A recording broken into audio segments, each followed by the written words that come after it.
ఈరోజు అనంతపురం జిల్లాలో అనంతపురం కలెక్టర్ గారు అయినటువంటి వినోద్ గారికి మేము వైఎస్ఆర్ విద్యార్థి విభాగం ఆధ్వర్యంలో రేషన్ ఈకేవైసీకి సంబంధించి రిప్రజెంటేషన్ ఇవ్వడం జరిగింది.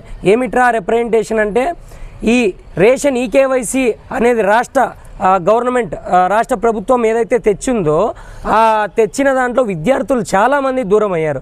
ఏమిరా అంటే, విద్యా సంవత్సరం ముగియడం అనేది ఒక కారణమైతే, రెండవది పరీక్షలు ఉండడము, మూడవది వసతి గృహాలు సంక్షేమ హాస్టళ్ళకై బయట నుంచి హెడ్ క్వార్టర్స్ అయినటువంటి అనంతపురం అయితేనేమి, పక్కపక్క మండలాల్లో అయితేనేమి, ఇలా విద్యార్థులు వసతి గృహాల్లో ఉన్నటువంటి పరిస్థితులు ఈ అనంతపురం కరూరు జిల్లాలో నెలకొన్నాయి.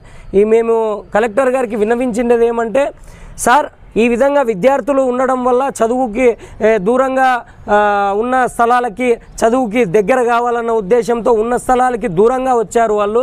అలాంటి వారికి సపరేట్గా క్యాంపులైనా ఏర్పాటు చేయండి. లేదా ఇప్పుడు సచివాలయ సిబ్బంది ఉన్నారు, వాళ్ళైతేనేమి, ఈ మన రేషన్ డీలర్లు అయితేనేమి, వాళ్ళైతేనేమి, ఇలా సాంఘిక సంక్షేమ హాస్టల్లో ఉన్నటువంటి విద్యార్థులైనా గడిచిన మిగిలినటువంటి విద్యార్థులకైనా మీరు వచ్చి ఈకేవైసీని చేయించండి. వెసులుబాటు తనాన్ని మన విద్యార్థులకు ఇవ్వండి. విద్యార్థులకు ఇచ్చి విద్యార్థులు ఈ ఈకేవైసీ చేయించుకున్న పక్షంలో వాళ్ళకి పథకాలు అమలవుతాయి. ఏదైతే ఈకేవైసీ పథకాన్ని వారు రారో వాళ్ళు అమ్మ ఒడి అయితేనేమి, ఫీజు రియంబర్స్మెంట్ అయితేనేమి, స్కాలర్షిప్లు అయితేనేమి, ఇలా ప్రతి ఒక్క విద్యార్థులకి ప్రభుత్వం అందించే ప్రోత్సాహాలకి దూరం అవుతారు. సార్ మీరు దయచేసి ఈ క్యాంపులనైనా ఇలాంటివి ఏర్పాటు చేయండి అనే ఉద్దేశంతో మేము కలెక్టర్ గారికి వైఎస్ఆర్ విద్యార్థి భవన్ తరపున విన్నవించడం జరిగింది. ఆయన కూడా స్పందిస్తూ, మీరు మంచి సబ్జెక్టే తెచ్చారు, మేము కూడా ఇది ఫార్వర్డ్ చేస్తాం గవర్నమెంట్కి.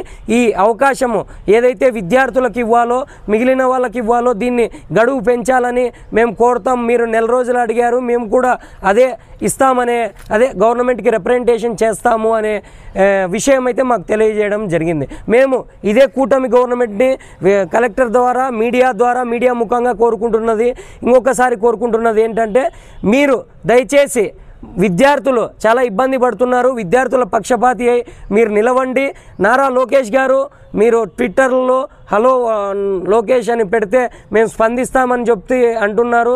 మేము ఈ రకంగా ఇచ్చామంటే మీకు కూడా వాట్సాప్లో కూడా పంపిస్తాము.